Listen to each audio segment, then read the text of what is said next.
Channel शब्द शब्द शैलेंद्र सिंह। आज हम हैं मीनाक्षी तिवारी जी के साथ, जो एक एस्ट्रोलॉजर भी हैं, साथ ही साथ वो वास्तुशास्त्री भी हैं। लेकिन आज हम बात करेंगे एस्ट्रोलॉजी पे, प्रश्न काल पे। प्रश्न काल क्या होता है, कैसे होता है, किन लोगों के लिए ये लाभप्रद हो सकता है, इस बारे में आज हम जानेंगे मीनाक्षी जी से। बहुत बहुत स्वागत है आपका। Thank you for having me Shailendra ji. प्रश्न काल होता क्या, सबसे पहले तो ये बताइए। हाँ जी, प्रश्न कुंडली एक विधा है। हाँ। और किन लोगों के लिए है, एक्चुअली इसमें बहुत सारा एक बड़ा तबका है। हाँ। जिसका मतलब जहाँ से ये आई, इसका जन्म कैसे हुआ कि पुराने टाइम में एक प्रिसाइज बर्थ टाइम मिल पाना बच्चों का बड़ा मुश्किल सा काम होता था। तो होता क्या था कि लोग जो है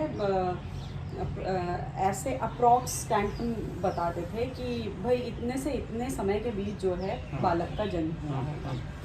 अब अभी भी आप मिलें तो ऐसे बहुत सारे लोग हैं जो कहते हैं कि जी हमें तो जो है टाइम नहीं पता। हाँ, बाकी सारी चीज़ें तो हम जो है कंफर्म कर सकते हैं। उनकी जन्म कुंडली नहीं भी बनती थी पहले, जन्म कुंडली नहीं भी बनती थी, बच्चे भी बहुत सारे होते थे। तो ये सारे बहुत सारी चीज़ें होती थी। हालांकि ज्योतिष में इसका एक अलग ही वो है कि आप लग्न साधन कैसे करें, शरीर लक्षणों से भी, लेकिन वो एक अलग विषय है। तो प्रश्न कुंडली के साथ क्या होता है, बहुत ईजी हो जाता है। हर वो इंसान जिसके जीवन में कभी ना कभी कोई ऐसी जिज्ञासा आ जाए, समस्या आ जाए और आपके पास आपकी कुंडली है नहीं, तो वहाँ पे काम करते हैं हमारी प्रश्न। अगर हम साधारण भाषा में समझें तो जैसे जन्म कुंडली आदमी के जन्म से बनती है, वैसे ही प्रश्न कुंडली जिस समय प्रश्न आप तक पहुँचा या आपके मन में आया, उसकी एक कुंडली आप बनाते हैं। हाँ, जिस समय प्रश्न का जन्म हो गया आपके मन में, तो एक्चुअली वही समय होना चाहिए जब आप दैवज्ञ के पास जाएं या पूछें। अब क्या है कि एडवांस हो गया है, तो लोग पेटीएम करते हैं और वर्चुअली फ़ोन कर देते हैं कि ये आप देख लीजिए और ये है, तो उस हिसाब से प्रेडिक्शंस होने लग गए। तो मान लीजिए किसी का कोई सवाल आया आपके पास, उसने शाम को 5 बजे दिल्ली से कोई सवाल किया, तो आप उसकी गणना कैसे करेंगे? देखिए, इसमें क्या है, लोगों के अलग अलग मत हैं, लेकिन अब आपने क्योंकि प्रिसाइजली पूछा कि दिल्ली से कोई सवाल किया, तो प्रश्न का जन्म स्थान कहाँ पर है? दिल्ली। तो हम जब कुंडली बनाएंगे तो उसमें हम लखनऊ नहीं डालेंगे, क्योंकि लखनऊ में तो आपका दैवज्ञ है, मतलब ज्योतिषी बैठा हुआ है। हम जो वहाँ पे जो स्थान लेंगे, प्रश्न का जन्म जहाँ पे हुआ वो, और समय भी वही लेंगे। हाँ जी। और अगर उसने कहीं से भी प्रश्न किया तो आप उसकी जगह पूछेंगे, कैसे करते हैं? लोकेशन जो है पूछना बहुत ज़रूरी होता है। जिस तरीके से हमें जन्म कुंडली के लिए कुछ क्रेडेंशियल्स चाहिए होते हैं कि आपका डेट ऑफ बर्थ क्या है, प्लेस ऑफ बर्थ क्या है, टाइम ऑफ बर्थ क्या है, यही क्रेडेंशियल्स हमको प्रश्न कुंडली में भी चाहिए। टाइम हमें पता है क्योंकि वो इंसान हमें कॉल करके बता रहा है कि अब ये जिज्ञासा हुई, और हम ये तो पता ही होता है क्योंकि अधिकतर लोग रिफ्रेंसिव होते हैं या आपको जो है जानते हैं कि फला, तो मुझे पहले से ये चीज़ पता होती है कि वो यहाँ से कॉल हो रहा है और ये प्रॉब्लम है जिसकी वजह से हो रहा है, तो ये पता ही होता है आपको अधिकतर, और फिर उस हिसाब से हम लोग लग्न साधन कर लेते हैं। अच्छा। हाँ जी। तो किन लोगों के लिए ज़्यादा लाभकारी है, कैसे लोग इसका प्रयोग करें? सभी लोगों के लिए। अब जैसे मान लीजिए, एक तो ये हो गया कि हमारे पास जो है पत्री नहीं है और अब हमारे जीवन में एक समस्या खड़ी है।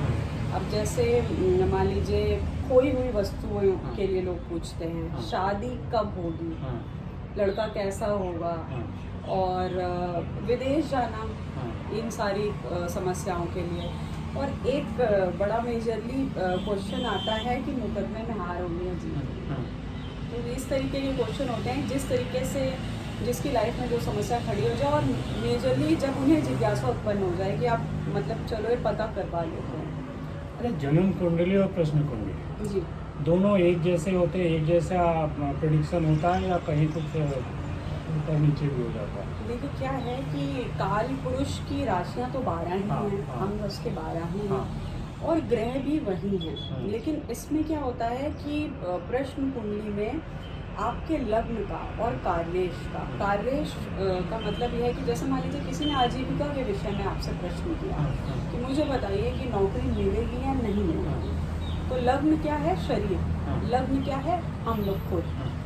और कार्येश वो है जिस भाव से संबंध रखा हो। तो अब उसने आजीविका का प्रश्न किया, तो आजीविका का भाव कुंडली में कौन सा है? काल पुरुष में 10म भाव। तो हम क्या देखेंगे कि लग्नेश की स्थिति और उसका दशमेश, हाँ। इन दोनों की स्थितियां कहाँ पर हैं, कौन सी राशियां हैं, हाँ। इनके बलाबल क्या हैं, यहाँ पे कौन से ग्रहों की स्थिति है इन दोनों जगहों पर, हाँ। और दृष्टियां किस चीज़ की पड़ रही हैं। आप ये सारी चीज़ें देखेंगे और नवमांश में भी एक बार जो है आप तो जिस तरीके से हम देखते हैं कि जन्म कुंडली में वो खाका खिंचा होता जी, है, जी, जी, तमाम 12 घर बने होते जी। हैं, तो ऐसे इसमें भी होता है। ऐसे ही इसमें भी होता है। इसके कुछ और भी जो है नियम होते हैं, जैसे कि पृष्ठोदयी और शीर्षोदयी राशियां होती हैं, और कुछ स्पेसिफिक लग्न होते हैं। जैसे कि कुछ टिप्स मैं बताती हूँ कि अगर जिस समय जातक प्रश्न कर रहा है, अगर लग्नेश बहुत बली है, सूर्य चंद्रमा भी बली हैं, या केंद्र में जो है बहुत प्रबल सूर्य बैठा हुआ है, या बहुत प्रबल चंद्रमा या गुरु की दृष्टि लग्न या लग्नेश पर है, तो काम सिद्ध होना ही होना है। मतलब इसमें कोई इफ एंड बट की बात नहीं है। जो भी वो पूछ रहा है, आप आंख बंद करके बताइए कि काम सिद्ध होगा ही होगा। तो इस तरीके से बहुत सारी चीज़ें हैं। शकुन विचार भी होता है। बहुत बार क्या होता है, मतलब शास्त्रों में इसका स्पष्ट निर्देश है कि जब आप जा रहे हैं दैवज्ञ के पास, अब आपके मन में जिज्ञासा है, तो उसके कुछ नियम हैं कि आप खुशी खुशी जाएं, खाली हाथ नहीं जाएं, और फिर वहाँ पर जाकर के किस दिशा से आप प्रश्न करते हैं और दैवज्ञ की क्या स्थिति है, वो बैठा है, लेटा है, ऐसा तो नहीं उसका झगड़ा हो गया है, वो भी प्रसन्नचित्त है, शांत मन है। तो इस तरीके में आने वाले प्रश्नों के जो उत्तर होते हैं वो अधिकतर पॉजिटिव होते हैं। और आप देखिए कितना सटीक है ये विज्ञान की कुंडली भी वैसी बन के आती है। अच्छा। कुंडली भी वैसी ही बन के आती है जैसे शकुन हो रहे हैं। तो मैं बार बार अपने प्रॉस्पर वास्तु के वीडियोस में भी ये बोलती हूँ कि सम स्थिति में होना चाहिए दैवज्ञ को, क्योंकि आप बहुत सारे लोगों के वेलफेयर के लिए काम कर रहे हैं। आपकी पर्सनल लाइफ में क्या चल रहा है, या आपका मूड अगर बार बार ऊपर नीचे होगा, तो इस तरीके से बहुत लोगों के ऊपर इफेक्ट आ सकता है। तो ये इसमें बहुत इंपॉर्टेंट चीज़ है। अरे जो लोग प्रश्न कुंडली में प्रश्न पूछना चाहते हैं आपसे जी, उनके लिए कुछ बताइए कि वो किस तरीके से पूछे हैं, क्योंकि कई बार क्या होता है कि हमें पता नहीं कि हमें जी। कैसे प्रश्न करने हैं। जी, कोई उसकी दिशा है, कोई समय है, कुछ मूड है, क्या और उचित समय क्या होता है वो प्रश्न कुंडली के लिए प्रश्न करने का। प्रश्न कुंडली के लिए देखिए, प्रश्न करने का अगर मैं उचित समय बता दूंगी तो वो प्रिडिक्शन को प्रभावित क्या करेगा। हाँ, प्रभावित करेगा। अच्छा। क्योंकि फिर इंसान उस हिसाब से रहेगा। तो बेसिक मतलब लेमैन लैंग्वेज में अगर बोलें तो जिस समय आपको जिज्ञासा हो, आप मान लीजिए रात को आपने 2 बजे ये सोच लिया कि अब मैं बहुत परेशान हूँ और ये पता चलना चाहिए, तो आप दैवज्ञ को तो आप 2 बजे नहीं कॉल कर सकते। तो आप क्या करें कि आप उसको लिख करके रख लें कि मैंने ये टाइम पे ये जगह ये मेरा प्रश्न है, और प्रश्न स्पष्ट होना चाहिए। जैसे कि मान लीजिए कि हम जो है सिलेक्शन करना चाह रहे हैं, किसी के पास नौकरी के 2 ऑफर आ गए कि मैं ये नौकरी रखूं या मैं छोड़ दूं, मैं दूसरी ले लूं, मुझे किस में फ़ायदा होगा। तो कुछ लोग क्या कहते हैं कि हम नई नौकरी जो है लेना चाह रहे हैं, ये नहीं पूछेंगे कि हमारे लिए अच्छी कौन सी रहेगी, जबकि एक्चुअली बेसलाइन क्वेश्चन क्या होना चाहिए, ए नौकरी करें कि बी करें, ये हाँ, हमारा क्वेश्चन ये होना चाहिए कि मुझे अच्छा ऑफर आया है, मैं नई नौकरी ले लूँ या इसी नौकरी में रहूँ, मुझे मतलब मेरा फ़ायदा किस चीज़ में है, क्वेश्चन ये होना चाहिए। तो उसी तरीके से आप प्रोसेस कर लें। क्वेश्चन स्पष्ट जितना अच्छा आएगा उतना ही आपको अच्छा जवाब हाँ मिलेगा। उतना ही अच्छा आपको जवाब मिलेगा, उसमें ही आपका मतलब मेन जो जिज्ञासा का समाधान है उसी में होगा। और कुछ खास बात जो प्रश्न कुंडली के बारे में आप बताना चाहते हैं? प्रश्न कुंडली बहुत ही मतलब सामयिक चीज़ है, बहुत लंबा चौड़ा कोई चीज़ नहीं है, सिंपल सी चीज़ है कि हमारे पास अभी जीवन में कोई समस्या है। बहुत सारे ऐसे पेरेंट्स होते हैं जो लड़का देख रहे हैं या लड़की देख रहे हैं, अभी नहीं मिल पा रहा।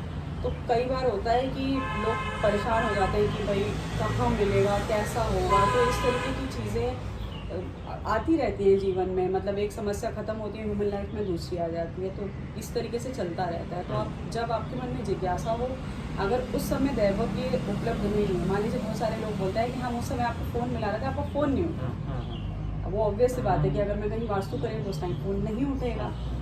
तो मैं उनसे पूछूँगी आपने टाइम नोट किया है? तो जो पुराने लोग हैं उनको तो पता है कि टाइम नोट करके रख लेना है, अभी फ़ोन नहीं उठा। या बहुत सारे क्या करते हैं कि व्हाट्सएप कर देते हैं कि ये टाइम है और पेटीएम हम आपको कर देंगे। तो बहुत ईजिली जो है सॉर्ट हो जाता है वो। बस मेन चीज़ यही है कि जब भी आपके मन में जिज्ञासा आए, और बहुत प्रबल जिज्ञासा है, ये खेल वाली नहीं, मतलब ये खेल में करने का काम नहीं है कि बहुत सारे लोग बोलते हैं कि अच्छा आप हमारे बारे में कुछ बताइए।